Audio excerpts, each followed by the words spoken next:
Hari ini umat Islam memperingati Maulid Nabi Muhammad SAW. Di sejumlah daerah di Indonesia, peringatan disertai dengan pembagian makanan dan sembako yang mengundang antusiasme warga, bahkan sampai hampir ricuh.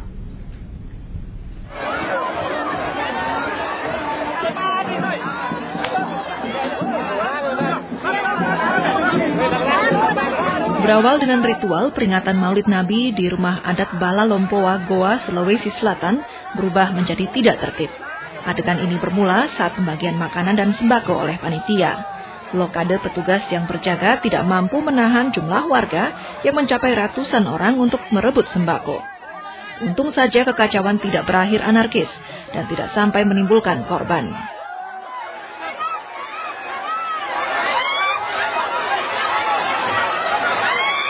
Aksi rebutan juga terjadi di Gorontalo. Di halaman Masjid Agung Baitur Rahim, ratusan warga memperebutkan kue-kue tradisional. Tradisi yang dikenal dengan nama walimah ini dilaksanakan setiap tahun dan diyakini membawa berkah.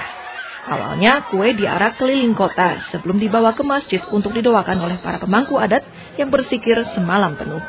Pemandangan yang penuh sesak ini hampir selalu terulang setiap tahun.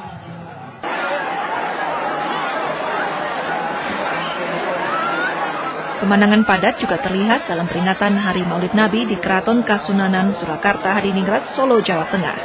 Ribuan orang memadati ritual dikeluarkannya simbol persembahan Raja Keraton kepada rakyat berupa aneka makanan mulai dari rengginang sampai sayur-sayuran.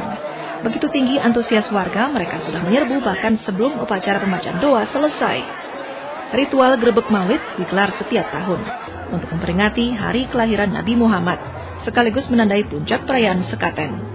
Tim Liputan SCTV melaporkan dari Makassar, Gorontalo, dan Solo.